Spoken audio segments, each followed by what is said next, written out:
हमारे व्रत धारण की पृष्ठभूमि। अखंड ज्योति के गत अंक में पाठकों और परिजनों को केवल एक पत्रिका के पाठक न रहकर नैतिक और सांस्कृतिक पुनरुत्थान के महान मिशन को सफल बनाने में सहयोग देने का आह्वान किया गया। प्रसन्नता की बात है कि परिजनों ने उसका समुचित स्वागत किया है। वह जीवन ही क्या जिसमें परमार्थ के लिए कोई स्थान न हो, वह मनुष्य ही क्या जो अपने पीछे कुछ आदर्श और अनुकरणीय उदाहरण न छोड़ जाए। मानव जीवन की जिम्मेदारी महान है। केवल आजीविका उपार्जन करते रहना यह तो निर्जीव जीवन है। जिनके भीतर कुछ चेतना, जागृति एवं ज्योति होती है, उनका जीवन क्रम केवल सांसें पूरी करने में समाप्त नहीं होता। उनकी अंतरात्मा स्वयं ऊंची रहती है और दूसरों को ऊपर उठाने में अपने लक्ष्य की पूर्ति अनुभव करती है। यूं भौतिक दृष्टि से अपने आप को अधिक शक्ति, संपत्ति एवं सत्ता से संपन्न बनाने में अनेकों लोग सफलता प्राप्त कर लेते हैं।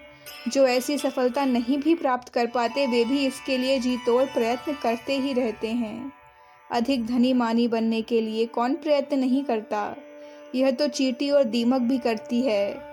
पर धन्य उसी का जीवन है जिसने अपनी अंतरात्मा के सद्गुणों को विकसित करने में सफलता पाई, जिसने अपने समाज को, राष्ट्र को, विश्व मानव को अधिक गौरवान्वित, अधिक सुख शांतिमय परिस्थितियों में पहुंचाने का प्रयत्न किया। यही जीवन दर्शन है। जिसने इस तथ्य को समझा और व्यवहारिक जीवन में क्रियान्वित किया, वस्तुतः वही सच्चा बुद्धिमान है। यूं हर आदमी अपने को चतुर और बुद्धिमान कहता है, पर क्षण भंगुर शरीर के समाप्त होने पर जिन गतिविधियों के लिए आत्मा को पश्चाताप नहीं, प्रसन्नता अनुभव हो, वस्तुतः सच्ची बुद्धिमता वही है। अखंड ज्योति परिवार विवेकवानों का, सहृदय और सद्भावना युक्त सज्जनों का एक कौटुंबिक संगठन है।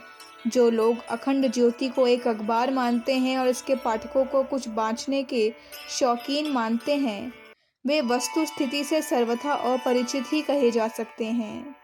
सच बात यह है कि अखंड ज्योति एक विचार दीपक है, जिसके प्रकाश में दुनिया के कोने कोने में से ऐसे लोग खोजकर एक सूत्र में पिरोए गए हैं जिनमें आत्म कल्याण एवं परमार्थ की समुचित भावना विद्यमान है।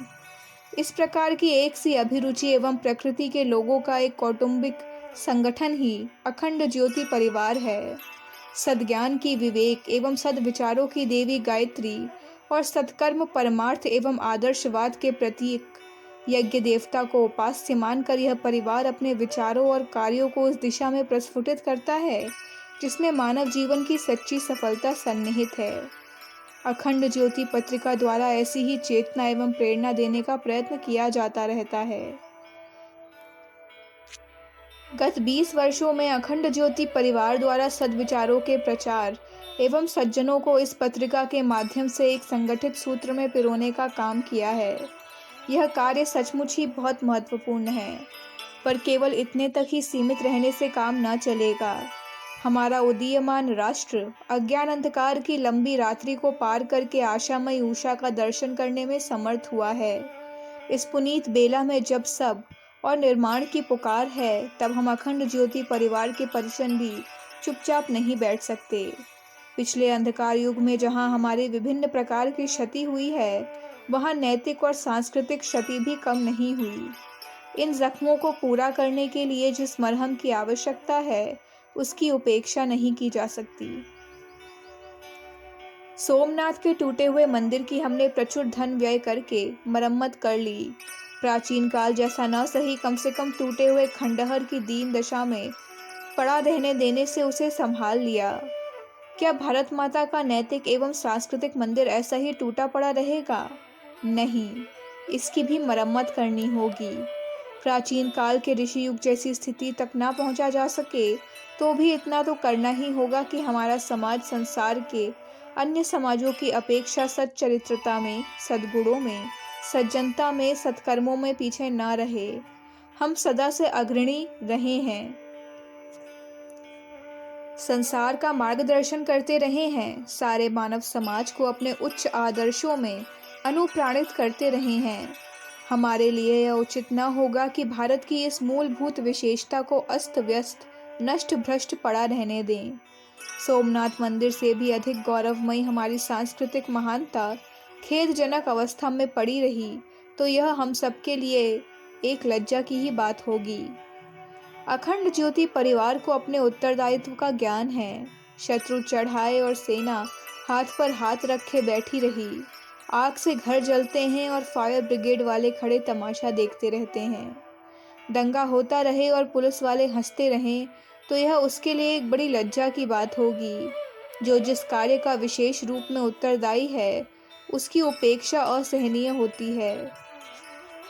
वे साधारण लोग जिनके ऊपर विशेष उत्तरदायित्व नहीं, यदि उपेक्षा करें तो क्षमा किए जा सकते हैं, पर वे समझदार और जिम्मेदार लोग जो उन बुराइयों को रोक सकते हैं न रोकें, जो लाभ पहुंचा सकते हैं वे न पहुंचावे तो निश्चय ही उन्हें अधिक अपराधी माना जाएगा।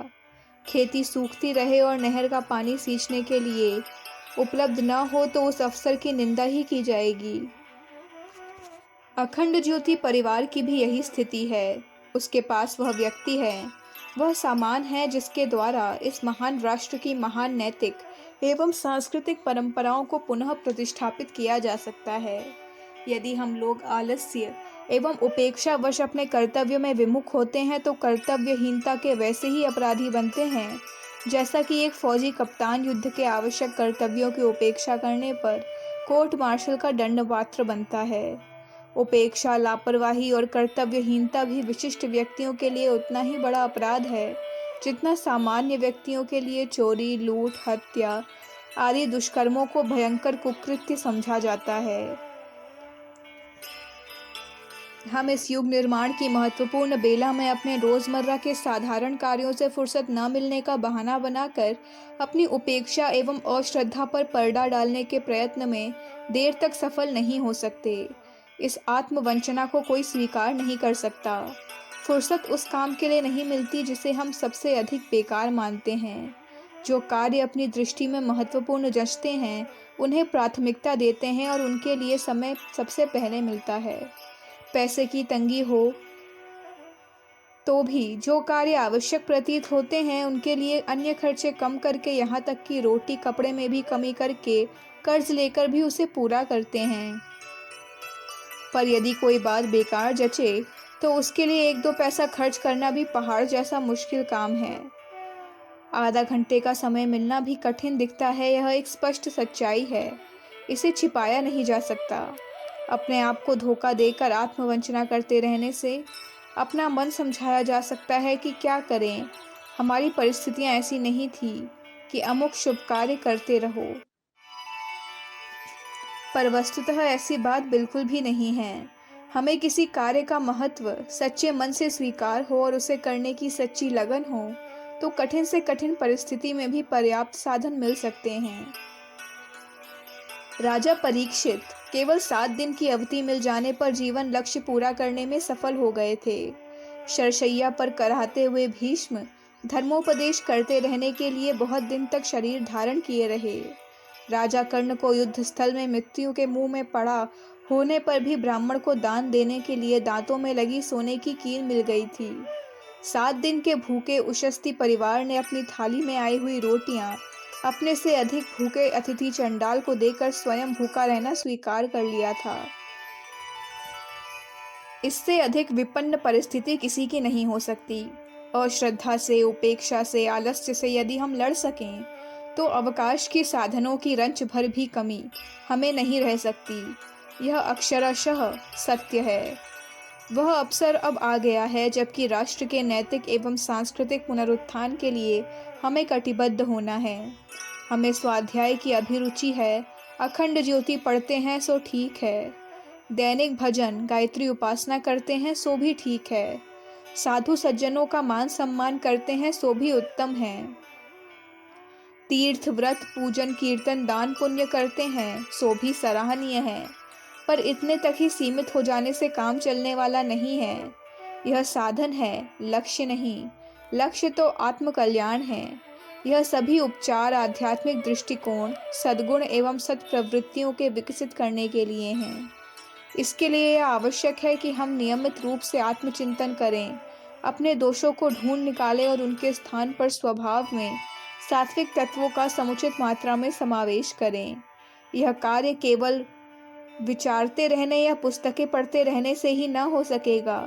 कुछ सक्रिय कार्य करना पड़ेगा। सक्रिय कार्यों के करने में ही मनः भूमि पर गहरी छाप पड़ती है और उसका संस्कार बनता है। क्रिया के अभाव में सद्भावना भी केवल एक कल्पना या आकांक्षा ही रह जाती है। उसकी न तो भीतर कोई छाप पड़ती है और न संस्कार बनता है। आत्मकल्याण चाहने वालों के लिए जहाँ कथा, कीर्तन, तीर्थ, व्रत, जप, हवन आवश्यक है, वहाँ सक्रिय समाज सेवा भी आवश्यक है। लोक सेवा से मुंह मोड़कर केवल भजन ही करते रहना न तो युक्ति युक्त है और न उससे लक्ष्य की प्राप्ति हो सकती है। प्राचीन काल के एकों एक ऋषि मुनियों का जीवन इस बात का साक्षी है कि उनने जितना समय भजन साधना में लगाया, उससे कहीं अधिक श्रमदान कल्याण के लिए धर्म प्रचार एवं रचनात्मक सेवा कार्यों में किया है। यही परंपरा हमारे लिए भी अनुकरणीय हो सकती है। सहस्त्रकुंडी गायत्री महायज्ञ के मंगलाचरण के साथ साथ अखंड ज्योति परिवार ने राष्ट्र के नैतिक एवं सांस्कृतिक पुनरुत्थान का व्रत लिया है। अपना परिवार इस व्रत को लेकर व्रतधारू बना है। इस व्रत से हम सब बंधे हुए हैं। अब पीछे हटने में न तो शोभा है और न सम्मान। जन समाज के नैतिक स्तर को ऊंचा उठाने, धार्मिकता, आस्तिकता, सहिष्णुता, विवेकशीलता, सामूहिकता, सदाचार, संयम, श्रम और सेवा की प्रवृत्तियों को विकास करने का व्रत हमने आवेश में, उत्साह में या जल्दीबाजी में नहीं लिया है। परिस्थितियों ने हमारे कंधे पर डाला है। इस जिम्मेदारी से हम इनकार नहीं कर सकते। वे प्रबुद्ध आत्माएं जिनमें त्याग और परमार्थ की धार्मिकता एवं आध्यात्मिकता की चेतना मौजूद है, उनका यह परम पवित्र कर्तव्य है कि जनसाधारण में इन तत्वों का विकास करें। जो अमीर स्वयं अमीरी भुगते और गरीबों को उसका कुछ भी लाभ न दे, उस अमीरी को धिक्कार है। उसी प्रकार जो विवेकशील धर्म प्रेमी अपनी ही आत्मा से धर्म की ज्योति जलाते रहें, दूसरों को उस स्वर्गीय स्थिति का आस्वादन कराने के लिए कुछ प्रयत्न न करें, उस धार्मिकता को धिक्कार है। इस आत्मधिक्कार से बचने के लिए ही अखंड ज्योति परिवार की प्रयुद्ध आत्माओं ने धर्म जागरण के लिए व्रत लिया है। हमारी आध्यात्मिक जिम्मेदारी एवं कर्तव्य बुद्धि ने ही हम सबको व्रतधारी बनने के लिए प्रेरित किया है। उसी प्रकार जो विवेकशील धर्म प्रेमी अपनी ही आत्मा से धर्म की ज्योति जलाते रहें, दूसरों को उस स्वर्गीय स्थिति का आस्वादन कराने के लिए कुछ प्रयत्न न करे, उस धार्मिकता को धिक्कार है। इस आत्मधिक्कार से बचने के लिए ही अखंड ज्योति परिवार की प्रयुद्ध आत्माओं ने धर्म जागरण के लिए व्रत लिया है। हमारी आध्यात्मिक जिम्मेदारी एवं कर्तव्य बुद्धि ने ही हम सबको व्रतधारी बनने के लिए प्रेरित किया है। यह कोई आवेश या अत्युत्साह नहीं है। अखंड ज्योति, मई 1959, पृष्ठ संख्या 31, 32, 33, 34।